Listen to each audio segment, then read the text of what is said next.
Lep pozdrav. Namen moje predstavitve je predstaviti nekatere izmed rezultatov, ki smo jo izbrali z letošnjo evalvacijo o izkušnjah izobraževanja odraslih na daljavo in svetovanja med pandemijo. Evalvacija na nek način predstavlja nadaljevanje tiste, ki smo jo izvedli že v lanskem letu. Že lanska nam je dala veliko bogatih rezultatov, ki so nam prišli prav pri načrtovanju ukrepov. Letošnja je pa osvetlila še nekatere druge vidike, ki jih sprva še nismo mogli zaobjeti. Evalvacijo smo pripravili na Andragoškem centru Slovenije, pobudnik za študijo pa je bil tokrat Ministrstvo za izobraževanje, znanost in šport, neposredno ministrica za izobraževanje. Nekaj sklopov smo opredelili, ki smo jih posebej preučevali v evalvaciji. Nekateri so bili enaki, kot smo jih imeli v evalvaciji že lani, druge smo dodali.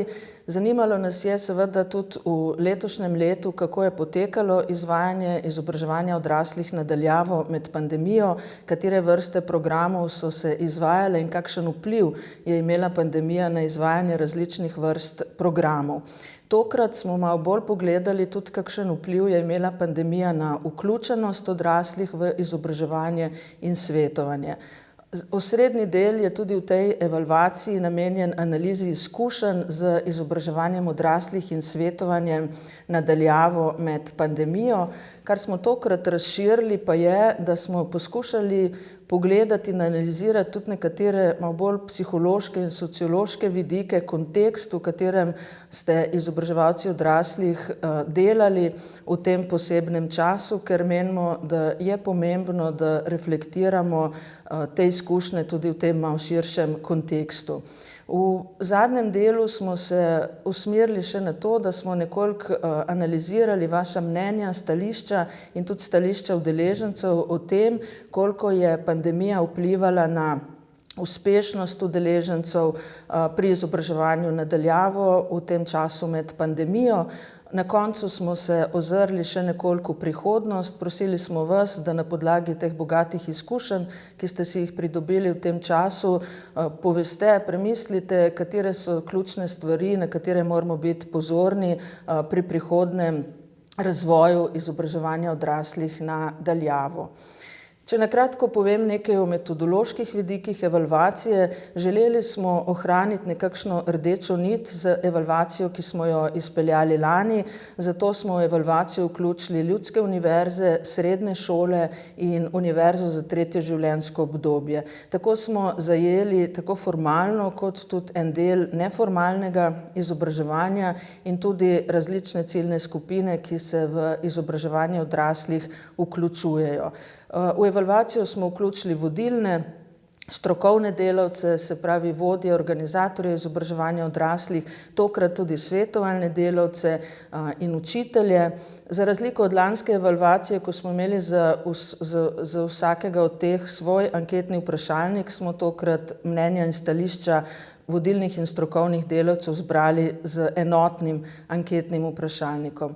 Kar je večje bogastvo te evalvacije od lanske je, da smo v tokratno evalvacijo vključili tudi udeležence. V malo neugodnem času smo zbirali podatke med poletjem, žal drugače ni šlo. Vodilne in strokovne delavce smo anketirali od 15. julija do 20. avgusta, udeležence pa od 23. avgusta do 10. septembra.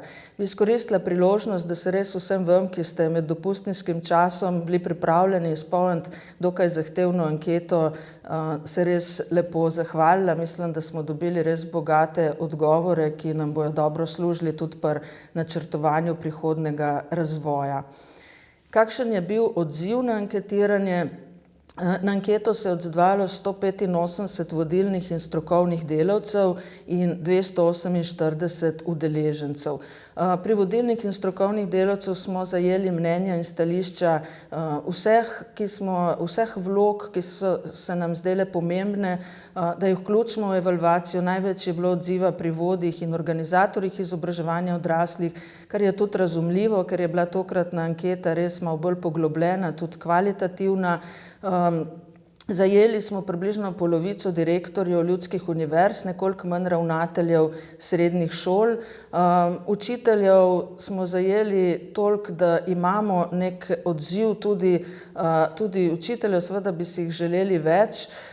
Svetovalnih delavcev po podatkih je 17, ampak ko sem gledala odgovore, pokažejo, da je bilo svetovalnih delavcev, ki so sodelovali, veliko več, ampak očitno ste se nekateri, ki ste v organizacijah tudi vodje in organizatorji, opredelili za to vlogo, čeprav izvajate tudi svetovalno delo. Tako da z vsebinskega vidika smo dobro pokrili tudi svetovanje. Ko gre za udeležence, je bil odziv popolnoma približno enako razporejen med ljudskimi univerzami, srednjimi šolami in univerzo za tretje življenjsko obdobje. Če se zdaj naravnam na nekatere izmed rezultatov, seveda vseh v tem kratkem času ne morem predstaviti, zato vas res vabim, da si preberete študijo, ki bo v kratkem objavljena. Jaz bom povzela samo nekatere temeljne. V prvem sklopu smo analizirali, koliko je imela pandemija vpliv na izvajanje različnih vrst izobraževalnih programov. Kot nam pokažejo podatki, pandemija ni imela prav velikega vpliva na izvajanje formalnih programov za pridobitev izobrazbe in javno veljavnih programov. Večina vas je odgovorila, da ste te vrste programov izvajali približno enako, kot jih izvajate tudi sicer. Približno 20% vas je navedlo, da nekaterih programov niste izvajali. Razloge, ki ste jih navajali, pa so bili tako na strani udeležencev, kot na strani vrste programov in tudi nekaj na strani financerjev. No, drugačna slika se je pokazala in to smo zaznali že v lanski evalvaciji, ko gre za izvajanje neformalnih izobraževalnih programov. Tukaj pa se je pokazalo in potrdilo s to evalvacijo, da je pandemija imela vpliv. Več kot 40% vas je odgovorilo, da niste izvajali vseh programov neformalnega izobraževanja, ki jih izvajate sicer. Razloge, ki ste jih navedli, smo strukturirali v nekakšne 4 sklope. Sporočali ste, da nekaterih programov niste izvajali zaradi same narave programov ali da so taki, da ste presodili, da jih je težko izvajati v virtualnem okolju ali da so zelo praktično naravnani in ker udeleženci niso mogli v izobraževalne organizacije, ste presodili, da jih boste izvedli kasneje, ko bo to spet možno. To so bili glavni razlogi, ko gre za naravo programov. Navedli ste številne ovire tudi na strani udeležencev, da nekateri pač preprosto niso želeli izobraževanja na daljavo. Precej je bilo zadreg pri IKT opremi in znanjih za uporabo IKT orodij. To se bo kazalo skozi celotno evalvacijo in številne situacijske ovire, ki so jih imeli udeleženci, delovna preobremenjenost, varstvo otrok in podobno in so se zato odločali, da bodo svoje izobraževanje prestavili na kasnejši čas. Nekaj ovir ste navajali tudi na strani predavateljev. Nekateri niso želeli izvajati izobraževanja na daljavo. Poročali ste o preobremenjenosti nekaterih, predvsem ko je šlo za zunanje izvajalce, ki imajo svoje temeljno delo drugje, in tudi nekaj zadreg v zvezi z IKT opremo in znanji. Poročali ste tudi, da nekaterih programov niste izvajali, ker financerji niso dali dovoljenja za njihovo izvajanje. Ampak kakorkoli, pri neformalnih programih se je vpliv pandemije gotovo pokazal z manjšim izvajanjem teh programov. V nadaljevanju smo prosili strokovne delavce, vodilne, da ocenite, kako je pandemija vplivala na vključenost odraslih v izobraževanje. Večina vas je ocenila, da je pandemija imela vpliv na vključenost. Vendar odgovor na to, kakšen je bil ta vpliv, ni enoznačen. Poročali ste veliko o tem, da je pandemija imela vpliv na manjšo vključenost in to še posebej pri nekaterih skupinah odraslih, predvsem tistih iz ranljivih skupin. Načeloma je bil en izmed razlogov pač ta, ki smo ga že navajali, da se nekateri programi niso izvajali, predvsem programi neformalnega izobraževanja, da se nekateri udeleženci kot sem že omenjala, niso želeli izvajati na daljavo, da za nekatere programe v tem času ni bilo zanimanja. Težave so bile z IKT opremo in z usposobljenostjo in z pač tem širšim kontekstom, v katerem so odrasli delali in živeli v tem času. Tako da z tega vidika se je pokazalo, predvsem pri nekaterih skupinah, manjša vključenost. Ampak po drugi strani ste pa skoraj, da bi rekla, večinsko poročali, da pa je ravno oblika izobraževanja na daljavo pri nekaterih skupinah odraslih, predvsem je šlo tukaj za zaposlene in podobne skupine, prispevala tudi k večji vključenosti v izobraževanje. Z vidika stroke to niti ni presenetljivo, ker gre za fleksibilno obliko izobraževanja, ki pomaga odpravljati odraslim nekatere situacijske ovire, oddaljenost, ni jim bilo treba v izobraževalno organizacijo, prihranek na času, usklajevanje z družinskimi in z delovnimi vlogami. Poročali ste o tem, da ste lahko nekatere programe, v katere so se prej vključevali, ko ste jih v živo izvajali, samo odrasli iz lokalnega, iz regionalnega okolja, zdaj razširili tako, da so se vključili odrasli iz cele Slovenije, ponekod tudi iz tujine, in to je vplivalo na večjo vključenost odraslih. Zaznavali ste tudi, da so se bolj vključevali tisti, ki so bolj vešči IKT tehnologije, ki jim je bilo izobraževanje na daljavo kot oblika, včasih skoraj da bližje kot izobraževanje v živo. Posebej smo vprašali, kako je pandemija vplivala na vključenost iz posameznih skupin odraslih, in tukaj ste navajali, da ste zaznavali upad vključenosti pri nekaterih ranljivih skupinah. Posebej ste izpostavili starejše, priseljence, Rome, še posebej tiste, ki so vključeni v osnovno šolo za odrasle, mlajše odrasle, predvsem osipnike iz rednega izobraževalnega sistema in nekatere poklicne skupine, ki so bile v času pandemije zelo delovno obremenjene, predvsem ste izpostavljali zdravstvene poklice. Razlogi, ki ste jih navajali, so bili poleg teh, ki jih spremljamo ves čas, se pravi težave z IKT opremo, znanje za uporabo IKT orodij. Zdaj v tej evalvaciji že zaznane nekatere težave, ki jih s prvo evalvacijo še nismo prav dobro zaznali, namreč, da so imeli več težav tisti, ki niso mogli slediti nekemu, recimo temu, skupinskemu ritmu izvajanja izobraževanja, ki so imeli več težav pri učenju, ki bi rabili več pomoči, ki se ne znajo samostojno učiti. Pri starejših ste navajali, da so bile težave pri tistih, ki doma živijo sami, torej niso imeli doma nikogar, ki bi jim pomagal in pri tehniki in tako, in to je takoj hitro potencialni razlog, da ljudje prehitro morda obupajo ali pa se sploh ne vključijo, in seveda pri tistih skupinah, ki so zaradi drugih preobremenjenosti imele premalo časa za izobraževanje. Posebej smo tokrat vprašali tudi, kako je pandemija vplivala na vključenost odraslih v svetovanje in ali ste svetovalci zaznavali kaj posebnega pri različnih skupinah odraslih. Tudi tukaj je bil večinski odgovor svetovalcev, da je pandemija imela vpliv na vključenost in še posebej na prav ta iste skupine, ranljive skupine, ki sem jih že omenjala. Tukaj je šlo, ko smo analizirali podatke, pa v večini ste sporočali za upad vključenosti, in tudi objektivni podatki, ki jih imamo na Andragoškem centru, ki jih imate tudi v izobraževalni organizaciji, pokažejo v enem delu pandemije na upad vključenosti v svetovanje. Zdaj, pri razlogih za manjšo vključenost ste svetovalci večinsko kot glavni razlog navajali to, da je bil pač predvsem v tistem času, ko smo imeli popolno zaprtje države, onemogočen osebni stik svetovalcev, se pravi, svetovanci niso mogli k vam v prostore izobraževalne organizacije. Ker je pri svetovanju tako zelo pomemben osebni stik, tudi zaupanje, ki se ustvari na tej osebni ravni, ste bili mnenja, da je bil to glavni razlog za to, da se je manj odraslih odločalo za svetovanje na daljavo.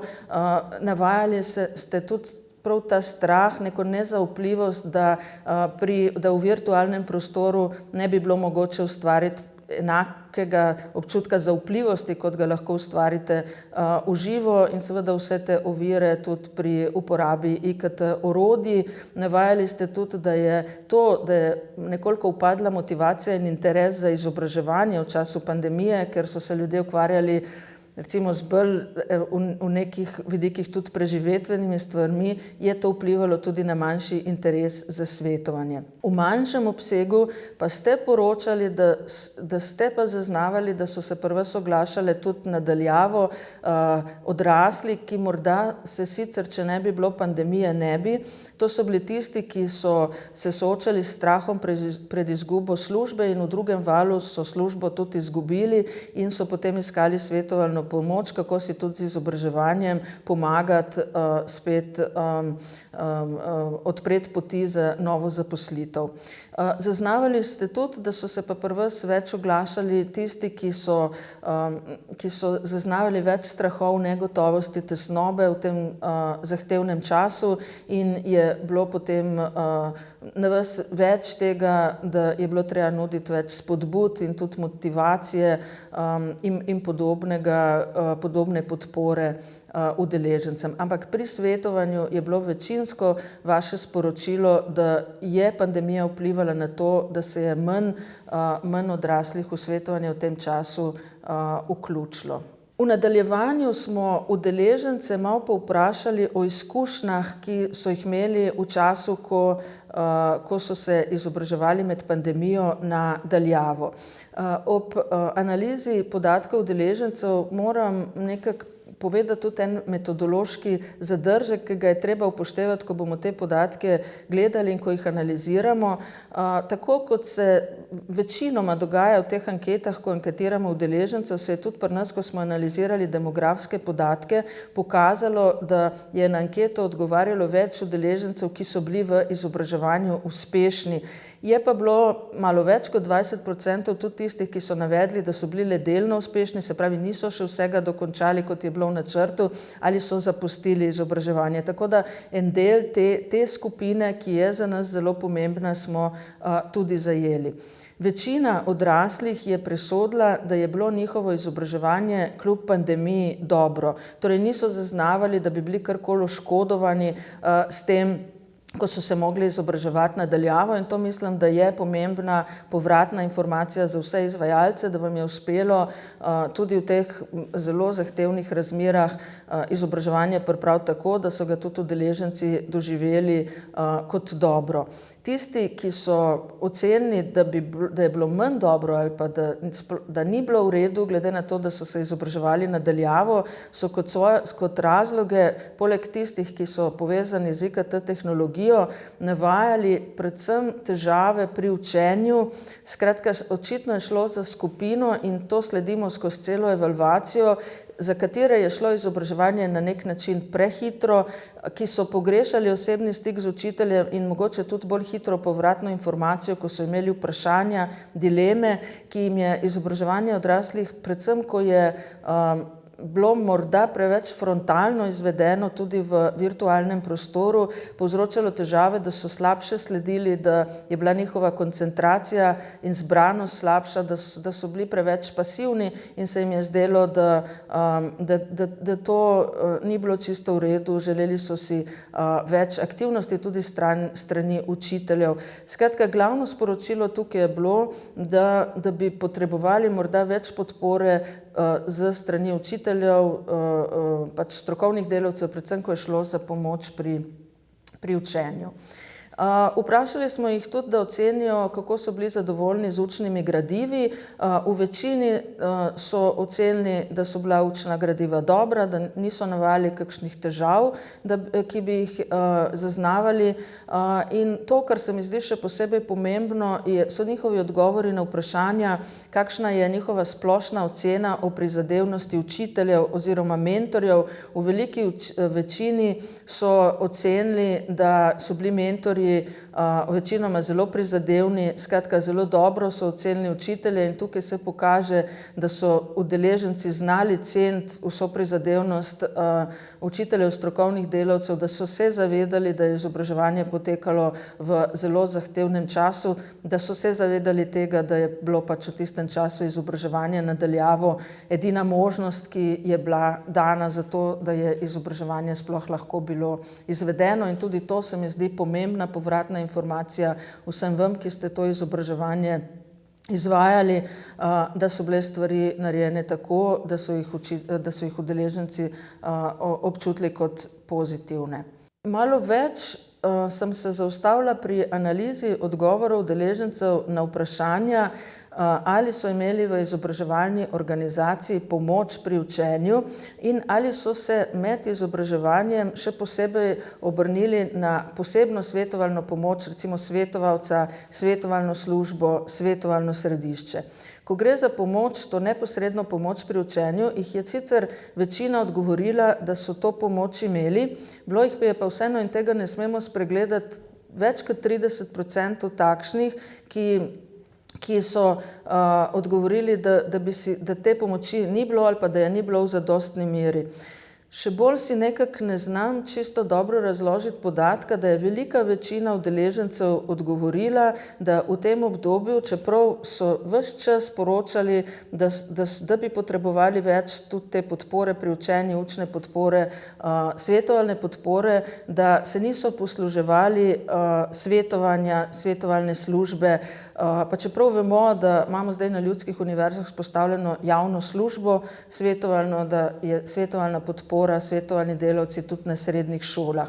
Zdaj, en izmed razlogov, ki ga jaz znam najti, je, da je seveda v tem času tudi svetovanje potekalo na daljavo, udeleženci so morali veliko napora vložiti že, da so se izobraževali na daljavo, tudi to je bilo novo in to je morda bil ena ovira tudi, ampak morda kasneje v razpravah ali tudi, ko bomo še bolj v ožjih skupinah in tudi bolj strokovno se pogovarjali o teh podatkih, tukaj se mi zdi eno vprašanje, ki je na nek način ostalo neodgovorjeno, na nek način velika potreba po pomoči, po podpori in na drugi strani vsaj tej udeleženci, seveda ta metodološki zadržek moramo imeti, ki so na anketo odgovarjali, so sporočali, da te posebne svetovalne pomoči ali pa specialistične, kako ji lahko rečemo, niso koristili.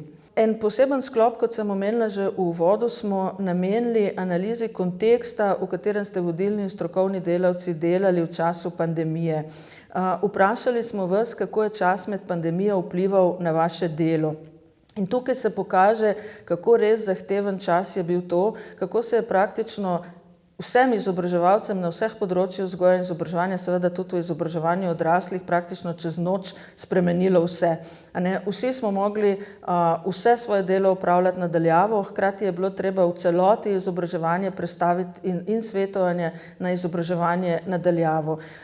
Niso v tem času delovali eni taki bolj linearni razvojni pristopi, modeli, ko vseeno v nekih razvojnih fazah izpeljemo razvoj nečesa, vpeljavo, implementacijo, usposabljanje tistih, ki bojo to izvajali, ko to počnemo najprej pilotno in šele potem uvajamo frontalno. Tukaj je bilo treba vse faze izpeljati istočasno ste se mogli sami učiti vaše učitelje, udeležence, razvijati stvari, jih vzpostavljati in jih tudi implementirati in spremljati. Navajali ste, da je to pomenilo veliko zahtevnega dela, večji obseg dela, delo, ki ni imelo več rednega delovnega časa, ampak je bilo razpotegnjeno čez cel dan in več je bilo tudi poročanja, administrativnega dela, težje je bilo dostopati do udeležencev. Skratka, zares en zelo intenziven čas, ki smo ga živeli v tem obdobju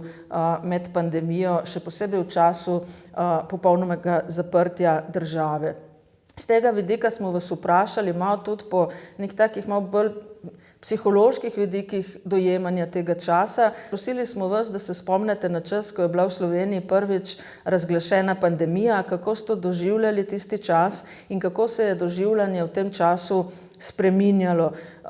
Res zanimivo je prebirati te vaše zapise, tako da vam res priporočam, da si preberete tudi študijo. Jaz sem poskušala iz vaših zapisov povzeti neke glavne faze, skozi katere smo mi vsi šli skozi to obdobje, in pokaže se, da je bila ta prva faza pravzaprav zares neka travmatična izkušnja, ki smo jo mi vsi doživeli. To se kaže iz besednjaka, ki ste ga uporabili, ko ste opisovali to fazo: šok, strah, zaskrbljenost, nemoč, jeza, zmeda, panika, izoliranost, brezizhodnost, kar je vse povzročilo najprej na začetku neko pasivnost in neko razmišljanje, da je treba samo malo počakati, se bo hitro minilo.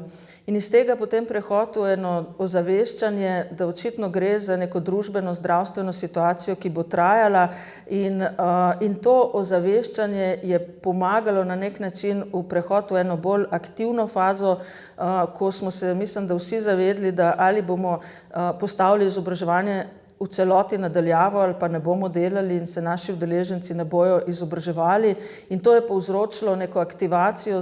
Začela so se postavljati številna vprašanja o tem, kako vzpostaviti izobraževanje nadaljavo. In temu je sledilo potem ena faza, ki ste jo vi sami poimenovali zelo plodno razvojno obdobje, ko ste se, ali pa smo se vsi mi ogromno novega naučili, naredili velike razvojne premike pri vzpostavljanju in izvajanju izobraževanja nadaljavo, tudi pri drugačni, nadgrajeni podpori udeležencem.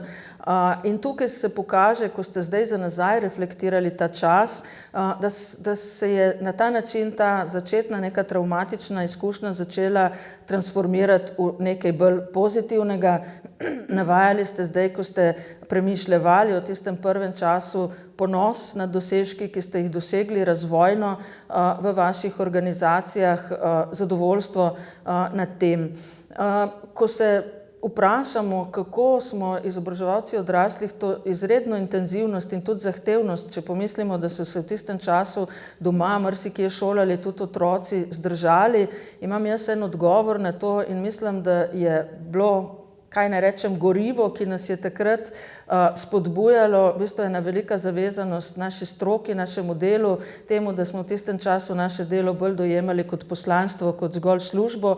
Skratka, jaz mislim, da so izobraževalci, ali smo na celotnem področju vzgoje in izobraževanja, se pravi tudi na izobraževanju odraslih, takrat izkazali eno izjemno veliko družbeno odgovornost, da je v tem zahtevnem času ta podsistem družbeni zelo pomemben, prispeval, da se je vzdrževala vsaj ena oblika normalnosti v enem zelo stresnem, če temu lahko rečem, času. Zato mislim, da je treba vsakeč znova izreči to sopriznanje vsem, ki ste zmogli to obdobje na tak način izpeljati, kot ste ga, da so udeleženci ves čas imeli možnost se izobraževati, da se to praktično skoraj niti za trenutek ni prekinilo.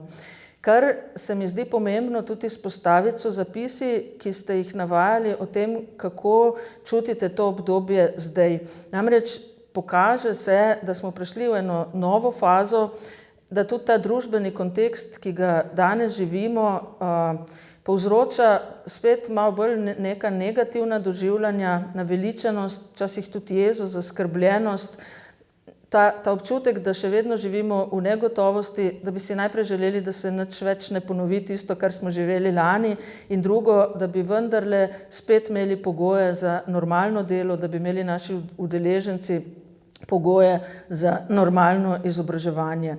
Se mi zdi pomembno nasplošno, da reflektiramo ves ta čas, ker je to zdaj del strokovne poti, tudi vgrajeno bo v našo strokovno identiteto, kako smo se odvali v tem času, in predvsem tudi za vodilne, ki danes delate z zaposlenimi, za strokovne delavce, ki delate z udeleženci, da se zavedamo, da smo tudi danes še vedno v eni zahtevni fazi in da je treba vse napore vložiti za umirjanje neke situacije, za spodbujanje, za to, da bomo tudi skozi to fazo, ki je morda v nekih vidikih celo bolj zahtevna, kot je bila tista prva, prešli tako, da bomo uspeli vzdrževati tudi kakovost tega izobraževanja in predvsem nek motiv tudi nas strokovnih delavcev za kakovostno delo. Vprašali smo strokovne delavce tudi, naj povedo, kako so oni doživljali udeležence v tem času. Torej, kako so oni doživljali, kako so udeleženci doživljali ta čas med pandemijo. Navedli so številne negativna doživljanja, ki so jih zaznavali pri udeležencih predvsem na začetku, ko je šlo na začetku bolj za odpor do izobraževanja, za pomanjkanje tega fizičnega stika, ki so ga čutili kot negativnega, zato da včasih, da so negativno doživljali to, ko so bile težave s tehniko, ki jih niso znali sami razrešiti, predvsem pa pol v drugem delu pomanjkanje stika z učiteljem, ko so ga potrebovali takoj, ko bi rabili razrešiti kakšno stvar takoj. Tudi to je včasih povzročalo malo včasih nejevolje ali pa negativnih doživljanj. Navajali ste pa tudi veliko pozitivnih doživljanj, ko so številni udeleženci izobraževanja na daljavo doživljali pozitivno kot prihranek časa, stroškov, lažje usklajevanje obveznosti, večjo dostopnost, ko so si sami lahko bolj fleksibilno tudi določali, kdaj se bojo učili. Skratka, tudi in predvsem ste strokovni delavci velikokrat povedali tudi o pozitivnih doživljanjih lastnih dosežkov, potem ko so udeleženci premagali te prve ovire do izobraževanja na daljavo in so sami potem videli, da lahko tudi v tej obliki izobraževanja dosežejo to, kar so si začrtali. In prav podobna doživljanja smo zaznali v anketi za udeležence. V zadnji fazi smo vas še vprašali, kaj menite, kako je pandemija vplivala na uspešnost udeležencev pri izobraževanju. Tukaj vas je približno malo manj kot 40% odgovorilo, da ste vpliv zaznali, ni bilo pa čisto enoznačnega odgovora.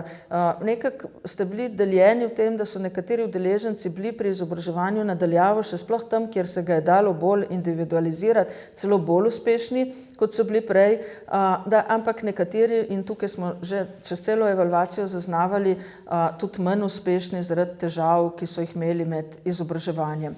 Pomembno se mi zdijo odgovori na vprašanje o tem, koliko je pandemija vplivala na osip odraslih pri izobraževanju. V večini ste navajali, da je imela vpliv in navajali vse ta iste razloge, da jih zdaj niti ne ponavljam, ki so se nam kazali in odstirali skozi celo evalvacijo, tudi pri že prejšnjih vprašanjih. In to so tisti razlogi, na katere moramo biti zelo pozorni, ko bomo gradili razvoj izobraževanja odraslih na daljavo v prihodnje. Se pravi, dva sklopa težav, ki so jih imeli predvsem tisti šibkejši udeleženci, da tako rečem, seveda te težave, ki so povezane s tehnologijo, z opremo in se jih morebiti da celo lažje odpraviti, in druga vrsta težav, ki so povezani s težavami pri učenju, s težavami, da bi ena skupina udeležencev rabila več vseeno neposrednega stika, pomoči, podpore pri učenju, tudi motivacije, aktivacije med izobraževanjem. Se pravi, to so vidiki, na katere moramo biti pozorni, ko bomo gradili izobraževanje na daljavo v prihodnje tako, da nam bo cilj kakovost tega izobraževanja. Prav o tem smo tudi vprašali ob koncu najprej udeležence, ali menijo, da so tudi v času teh razmer v pandemiji dosegli enako kakovost znanja. Kot vidite, večina udeležencev je sporočila, da menijo, da so dosegli enako kakovost znanja, kot bi jo sicer. Torej niso čutili, da bi bili za karkoli prikrajšani pri kakovosti znanja, če bi se izobraževali v normalnih razmerah, se pravi v živo. Tistih 20 približno procentov, ki smo jih zaznavali čez celo evalvacijo, pa je sporočilo, da je bila kakovost njihovega znanja slabša, in navajali so ta iste razloge. Zaradi tega, ker so imeli premalo učne pomoči in podpore takrat, ko so naleteli pri svojem učenju na težave, ker je bilo premalo praktičnih vaj, potrebovali bi jih več, tudi praktičnih prikazov in več razlage, bolj aktivno delo v virtualnem prostoru in seveda navajali so tudi na svoji strani težave, ki so bile predvsem preobremenjenost z delom, družino, bolezen, kar je prispevalo k temu mogoče, da niso dosegli tiste kakovosti znanja, ki so si jo želeli. Prav podobno so odgovorili tudi strokovni delavci, da so vpliv pri nekaterih odraslih zaznavali in prav podobne razloge so navajali, s tem, da so strokovni delavci in vodilni na prvo mesto postavili to, da je bilo v tem času oteženo pridobivanje praktičnih znanj, pomanjkanje vaj in da je to vplivalo morda na praktično usposobljenost, da je bilo treba neke vsebine reducirati, da je bilo treba nekje ostajati samo na doseganju minimalnih standardov znanja in da je to včasih povzročilo tudi, da je bilo treba ene stvari morda za ene udeležence, da so šle prehitro tudi na slabšo trajnost znanja. To so bili glavni razlogi, ki so jih navajali tako udeleženci kot strokovni delavci. Ob koncu smo vodilne in strokovne delavce povprašali še, kako iz te izkušnje, zdaj skoraj že dvoletne, zdaj vidijo, na kaj je treba, da smo pozorni o prihodnjem razvoju izobraževanja odraslih na daljavo, da bi zagotavljali njegovo kakovost. Številne vidike ste navedli, ki jim v bistvu ni sploh kaj za dodati. Prvi sklop, ki govori o tem, da je treba načrtno pristopiti k razvoju ali pa uporabi protokolov za izobraževanje na daljavo, da je treba še veliko narediti pri ozaveščanju, promociji, animaciji, da moramo v izobraževalni organizaciji imeti tudi neko jasno strategijo, katera IKT orodja bomo uporabljali in imeti sistematične neke vzvode, da pomagamo udeležencem in predavateljem, strokovnim delavcem z opremo, z dostopom do spleta in tudi z usposobljenostjo, ampak da ni dovolj začetna usposobljenost, da je treba tudi med celim izobraževanjem nuditi IKT podporo in pomoč tako udeležencem kot strokovnim delavcem. No, ta drugi sklop se meni zdi zelo pomemben, tega v prvi evalvaciji še nismo znali tako dobro reflektirati, pa je povezan bolj z didaktičnimi vidiki izobraževanja na daljavo, se pravi, kako sploh strukturirati izobraževanje na daljavo, da to ni samo prenos urnika iz klasičnega izobraževanja v virtualni prostor, kako skrbeti za uporabo orodij, ki bojo omogočale aktivnost udeležencev, dovolj časa tudi za utrjevanje znanja, za sprotno spremljanje. En velik poudarek krepitvi predvsem učne pomoči in drugih oblik pomoči udeležencem, tudi pomoči pri samostojnem učenju med izobraževanjem, eno veliko področje razvoja učnih virov za izobraževanje na daljavo in mehanizmi sprotnega spremljanja in evalvacije kakovosti. Mislim, da so to neki res glavni temelji, na katere je treba graditi tudi pri razvoju tega področja vnaprej. Na koncu, po predstavitvi teh podatkov, bom povzela samo neke ključne ugotovitve. Pokazala je evalvacija, da pandemija ni imela res velikega vpliva na izvajanje formalnih programov za pridobitev izobrazbe in javno veljavnih programov, da pa je imela velik vpliv. Potrdilo se je tisto, kar smo zaznavali že s prvo evalvacijo, na izvajanje neformalnega izobraževanja odraslih, da se je obseg izvajanja teh programov zmanjšal. Razlogi so bili tako na strani udeležencev kot na strani izvajalcev in tudi nekatere ovire na strani financerjev. Pokazalo se je, da je imela pandemija vpliv tudi na vključenost odraslih v izobraževanje in sicer tako na zmanjšanje vključenosti, predvsem pri ranljivih skupinah, pri tistih, ki so imeli več težav pri izobraževanju, kot tudi na večjo vključenost, saj je ta bolj fleksibilna oblika izobraževanja na daljavo pa eni skupini udeležencev bila bolj ustrezna, da so se lahko v izobraževanje na daljavo vključevali. O razlogih za manjšo in večjo vključenost sem povedala že ob predstavitvi podatkov. Pokazalo se je tudi, da je imela pandemija vpliv na vključenost v svetovanje za izobraževanje in da je bil ta vpliv predvsem na zmanjšanje vključenosti v svetovanje. Razlogi so bili zelo podobni kot pri zmanjšanju vključenosti v izobraževanje. Glavni razlog pa tukaj, ki ste ga navajali, je bil to, da je bil takrat onemogočen osebni stik, da svetovanci niso mogli v prostore izobraževalne organizacije. In še zadnji sklop, da je pandemija imela vpliv na uspešnost pri nekaterih odraslih, ampak tudi tukaj ni bilo enoznačnega odgovora. Nekateri so bili celo bolj uspešni, jim je ta oblika celo bolj ustrezala, pri drugih, predvsem tistih, ki so imeli primanjkljaje, recimo in v sposobnosti za samostojno učenje, poznavanje IKT orodij in so rabili več pomoči, pa je bil ta vpliv negativen. In prav podobno je bilo pri osipu, se pravi za skupino udeležencev, ki so imeli te primanjkljaje, je bilo izobraževanje odraslih večji izziv in je bilo zaznati vpliv na osip iz tega izobraževanja. In to smo povezali tudi z vplivom na kakovost znanja. Ko je šlo za kakovost znanja, ste pri nekaterih skupinah, kot sem pokazala, predvsem videli ta vpliv pri tem, da je to, da odrasli niso mogli v izobraževalne inštitucije, da niso mogli na tak način, kot bi sicer lahko v živo razvijati tudi tega bolj formativnega vidika znanja, se pravi praktično usposobljenost, da je ponekod to vplivalo tudi na kakovost znanja. S tem zaključim, jaz sem iz tega izpeljala sklep, da lahko rečemo, večina vaših sporočil je šlo v to smer, da smo s to izkušnjo izobraževanja odraslih na daljavo med pandemijo spoznali številne pozitivne vidike izobraževanja na daljavo, ki lahko v primeru, da jih ustrezno podpremo vsemi dejavniki kakovosti, ki pomagajo predvsem šibkejšim skupinam, prispevajo k večji vključenosti, torej tudi k udejanjanju tistih vrednot, kot so pravičnost, poštene, enake možnosti, izobraževanja za vse. Vendar to samo v primeru, če je res ustrezno podprto z vsemi temi mehanizmi, ki smo jih spremljali ves čas ob predstavitvi podatkov. V nasprotnem primeru lahko izobraževanje odraslih prispeva k večji izključenosti, predvsem ranljivih skupin iz izobraževanja.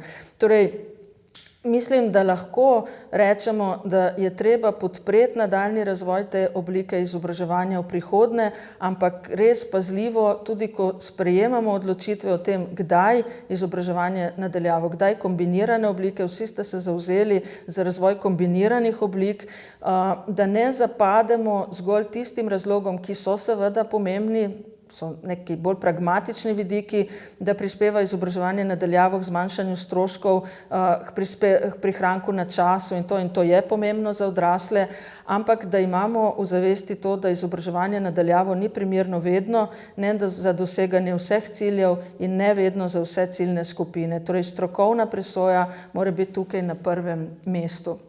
In da zaključim svojo predstavitev, na koncu smo mi podali nekaj predlogov za nadaljnji razvoj tega področja. Razdelili smo jih v dva sklopa. Eno je potreba po zagotovitvi sistemskega okolja, ki naj podpira razvoj izobraževanja odraslih na daljavo v prihodnje.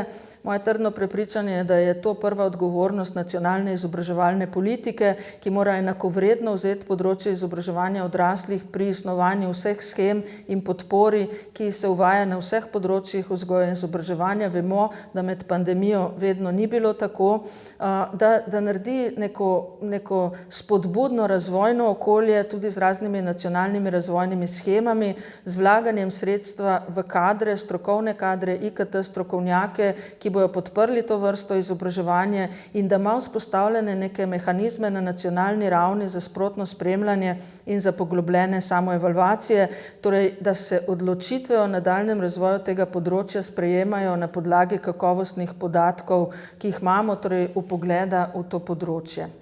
In za konec, seveda drugi pomemben sklop, razvoj stroke izobraževanja odraslih na daljavo. Mislim, da je to odgovornost vseh nas, tistih, ki razvijamo stroko na nacionalni ravni in tistih, ki jo razvijate v praksi.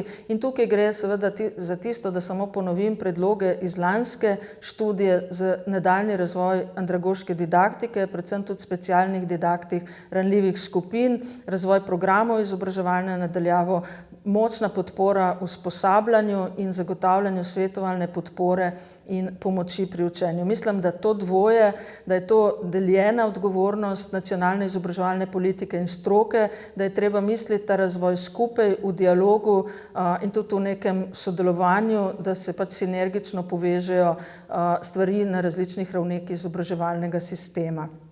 S tem zaključim to predstavitev, res vas toplo povabim k prebiranju študije, ki je res prinesla veliko zelo dragocenih, tudi bolj poglobljenih uvidov, kot sem jih jaz lahko predstavila v tej študiji.